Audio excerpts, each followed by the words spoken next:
Maine to me has always meant the ocean and lobster, and that's why I settled here in Boothbay Harbor. It's beautiful, it's charming, it's authentic. There's golf, there's tennis, of course swimming. You can go boat touring, whale watching, all those things that are available on the coast of Maine. Thank you for watching Dock and Dine, and we'll see you real soon. Hi everyone, I'm Katie Shorey and you're watching Dock and Dine. Here's a look at what's coming up on this week's episode.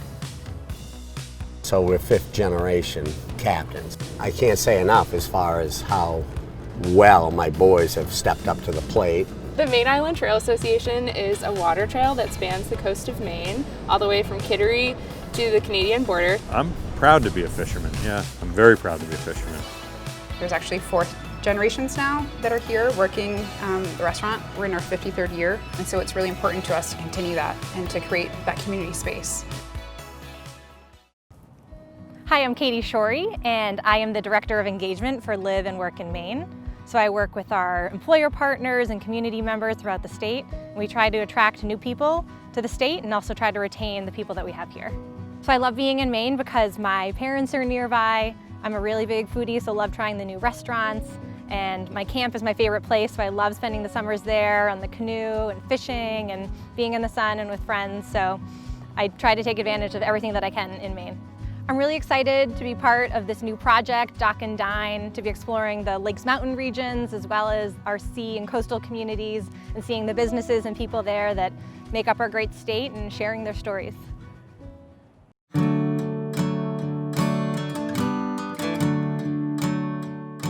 I'm getting older now, but many years ago I went up to Lubec, which is the boat building school. I started a business here called Fogg's Boat Works and started running the taxi service and renting out boats down here. And here we are today. Now we have 5 boats that we taxi and do tours with. Our boats especially are a really nice ride. A lot of boats you see out there, I'm not naming names, but you'll see we call them 2-speed boats. You can either idle with them or go fast with them. Mid-speed, they're running down the bay, you know, with their bow way up in the air. Our boats don't do that. You know, I was fortunate enough to spend a lot of time on the water and be part of, you know, sort of the boating and boat building industry and culture. So I went to school up in Eastport to the boat school, same school as him. I've been working with him ever since. It's very important. You know, Maine, especially in Maine, boat building is a great tradition and has great history. It feels great to be a part of it and continue on. Not only that, but the family tradition, as well as the state tradition. You know, all boats, they all sort of have their own purpose, depending on what you're using them for. Our boats, you know, also have a purpose, recreational, and of course we run the water taxi and charters. And operating in Casco Bay, you want something that's, you know, stable, efficient, something that rides through the water nicely. I think it's very important. You know, working waterfront, commercial fishing, captains, all these guys have a role to play, and I think it's very important to keep everything here and running and, you know, viable. Casco Bay, I think, is honestly the best, if not one of the best. It's just very unique in the amount of islands that you have, the amount of stuff there is to explore. There's a crazy amount of history in Casco Bay. So Casco Bay, to me, it's home, and it's a great place to be. My grandfather, his father, used to run a boat called Bluebird. So then my father was a lobsterman, and then me, and then Pat and Evan. So we're 5th generation, you know, captains. I can't say enough as far as how well my boys have stepped up to the plate.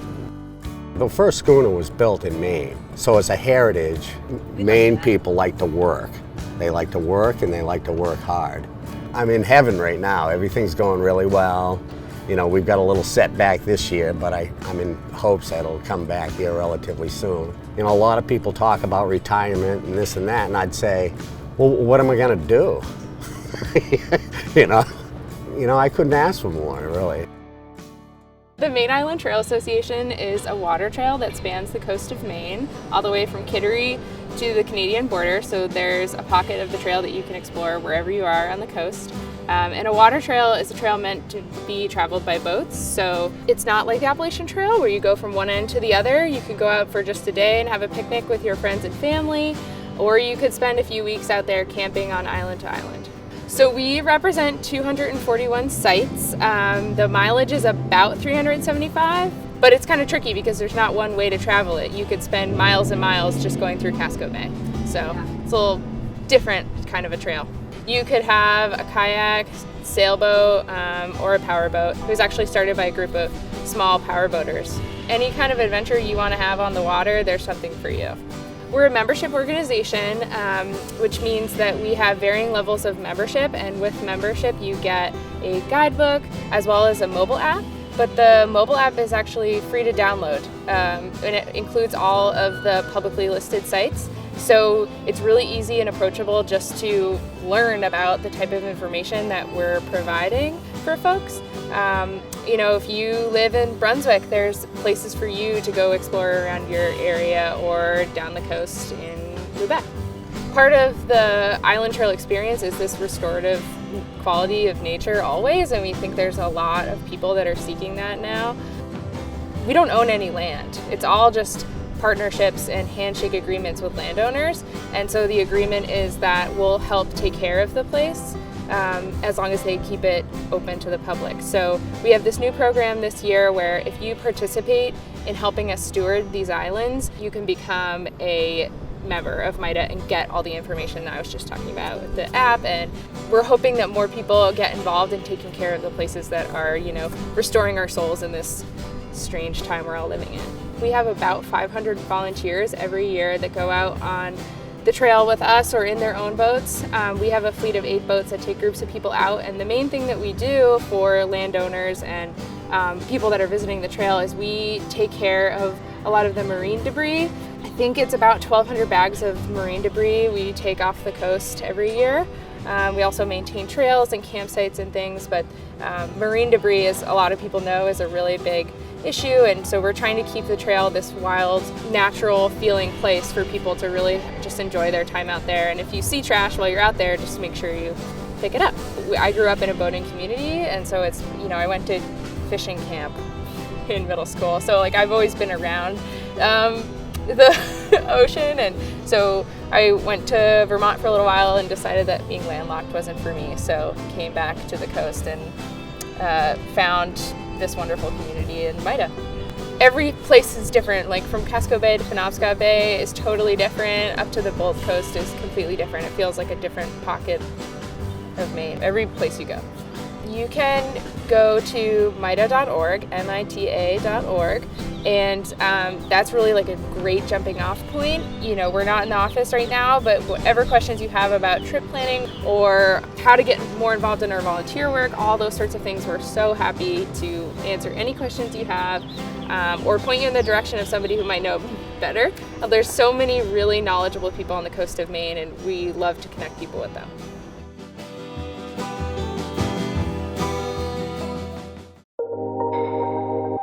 Boothbay Harbor, everybody. Come on down. This we is cue how the it weather. is all summer. All summer long. You don't have to go far to find a relaxing and rejuvenating getaway. Wow. I bet a lot of your guests say wow. Boothbay Harbor Country Club and their luxurious sister properties. The perfect spot for a staycation on the beautiful Maine coast. It's about service. You know, your first impressions are everything. And you drive through the gatehouse, you're treated well. You drop off your bag, there's someone there to grab your bag for you and be able to enjoy your day. There are 3 great ways to stay and play. Spend a few days in the stunning new golf villas overlooking the first hole. Choose from one of the beautiful Boothbay Harbor summer cottages with options in town, on the water, or golf side. Or head to the harbor for a stay at their oceanside resort. All 3 accommodation options provide exclusive membership benefits with the award-winning Boothbay Harbor Country Club.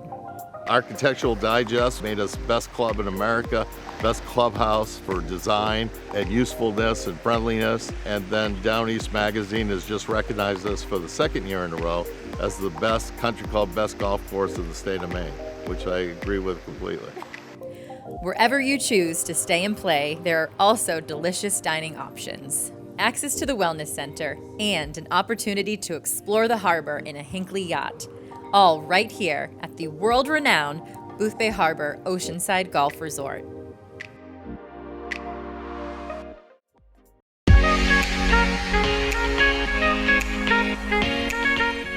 Hi everyone, welcome to Print Salon in Falmouth.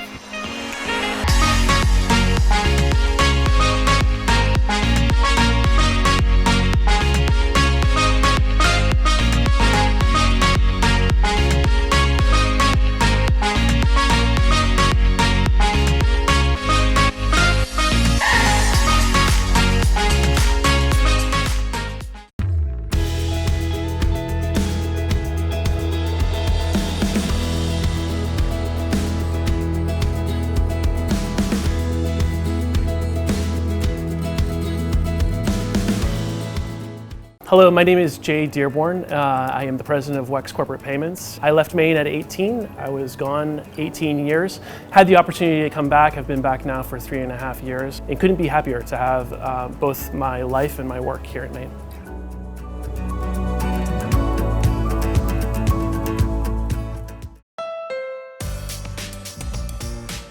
You're ready to drive again. Get your new Honda today.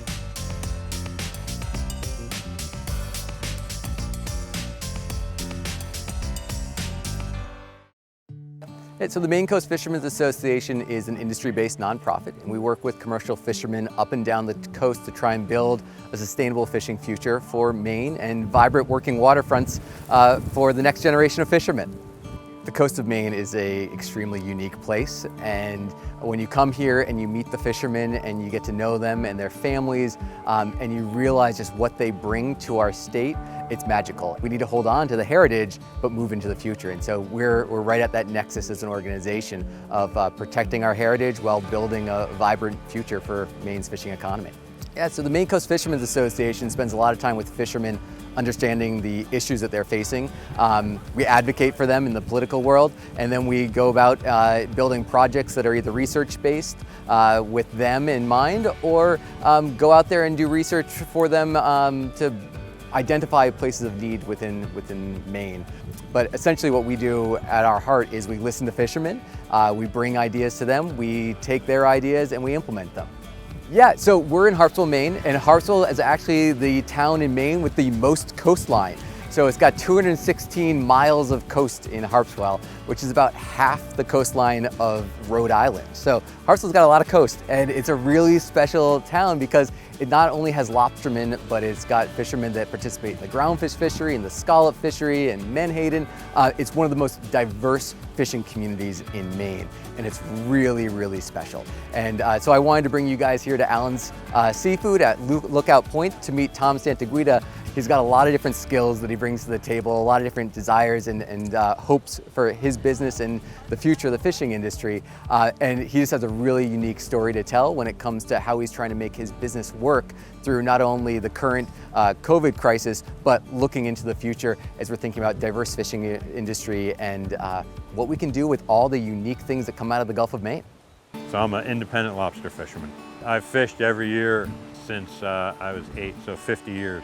And so the wharf's been here since 1960. It hasn't changed much. I've seen pictures since the original building of it. I hit the top of the hill there in the morning, and winter or summer, I look out and just go, wow. I mean, wow. And over and over again. So I never tire of this. I just feel very fortunate to be able to fish out of this wharf. So many wharfs up and down the coast are beautiful, but this one is really exceptional, I think. Lobster fishing is iconic in Maine. It's one of the biggest economic engines in the state. The practice of lobster fishing really has not changed since it started. People go out in vessels, put traps on the bottom, put bait in the traps, haul them up and take the lobsters out. Mechanization has changed that a little bit, but it's one of the few things that exists in this state that has not fundamentally changed since it started. And that's really something to say. I still catch a lobster today.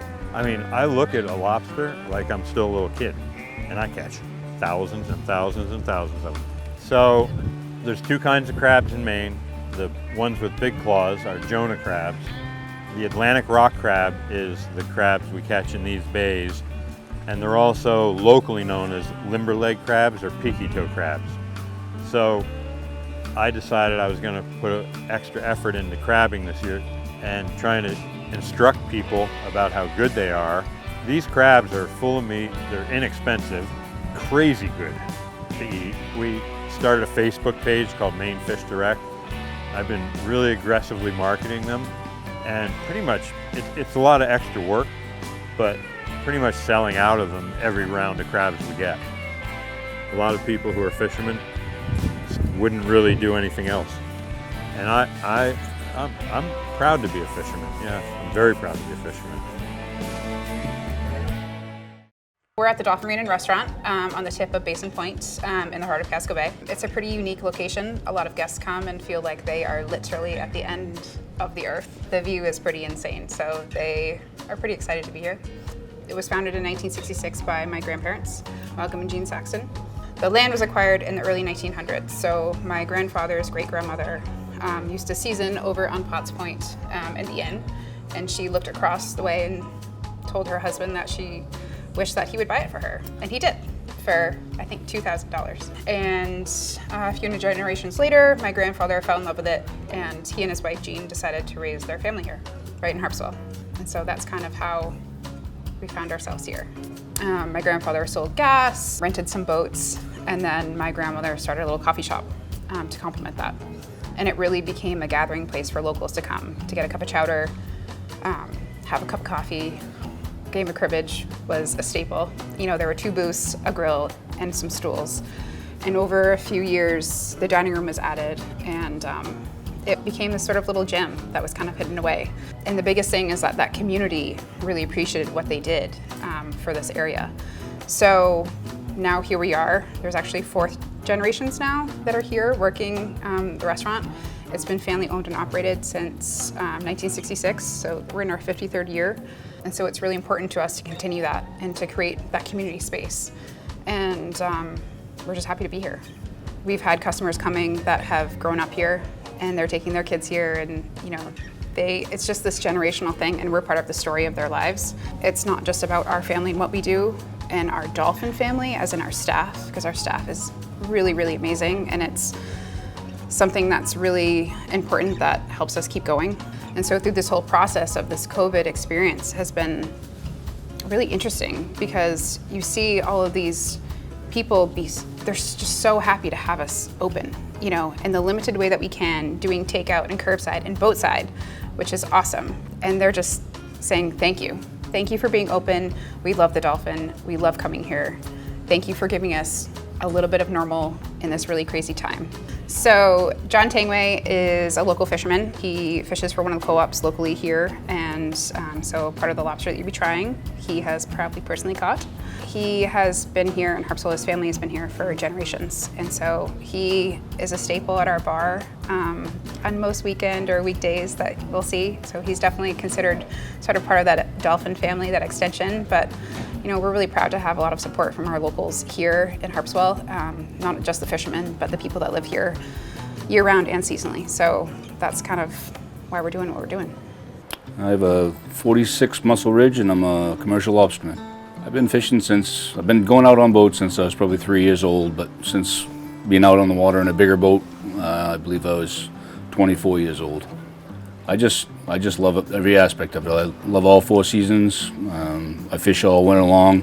Obviously the cold days aren't quite so much fun on the boat, but I enjoy snowmobiling too. So, well, these guys have been around for a long time. They're all good friends of mine. The family is awesome. I just came in here to tie up today just to have some takeout food and have a little lunch. So the beef skewers are definitely my favorite. The restaurant used to be right up here at this little place here, and you used to come down here at a very young age, so I've been coming here a long time. I'm Owen Ginty. I am one of the dock masters / bartenders, depending on the time of day. Been doing that for about 5 seasons now. I love that you can kind of just do 2 completely different jobs in one day. Someone like me likes to just be moving, whether that's on the dock or in the bar. I just want to be helpful and kind of offer the best experience we can for anyone who's coming by, whether it be boat or car or helicopter. Call Channel 9 as you're pulling into the harbor, and we can kind of give you further instructions on how to get into a slip or onto a mooring. So every night, if you spend the night, whether it be on a mooring or in a slip, we come and we offer muffins and coffee for you in the morning. It's a little wake-up call. How cute is that? Yeah, it's kind of just something we've been doing for a while, and it's been a hit, so I mean, we've got to keep it up now. We have a couple different options of slips. We have face dock as well, we have moorings, and we also have complimentary showers and bathrooms and the whole 9 yards. We actually have Docwa. It's right on our website. You can go through there to press reservation under Marina, and we can take care of you from there. So I think today we have a few things that we're going to show you. Like I said, prior to this COVID situation, we had a spring menu that was planned, and we had to adapt and change, and that's okay. But so a few of those dishes changed and they morphed. So we have some really beautifully pan-seared scallops with a celery root puree. We have our sort of signature chowder, fish chowder and blueberry muffin that everyone loves and adores, so you're gonna have to try some of that. Our lobster roll, super simple, but part of being here and part of creating a sense of community is utilizing and supporting our other local fisheries and our local businesses. So supporting our local fishermen and really getting as many things as close to home as we can is important to us. And so can't go wrong with lobster roll. Our beef tips are pretty amazing. It has a homemade spätzle that we make in-house here. It's a cream spätzle, which I know seems like you wouldn't find it on a menu, but it's pretty delicious. Ooh, is this the famous blueberry muffins? These are the muffins? The muffins. Okay. Secret recipe. Was it your grandmother's? My grandmother. And you can get one of these served to you in the morning on a dock. Shh. Yeah. Shh. Apparently that's a secret.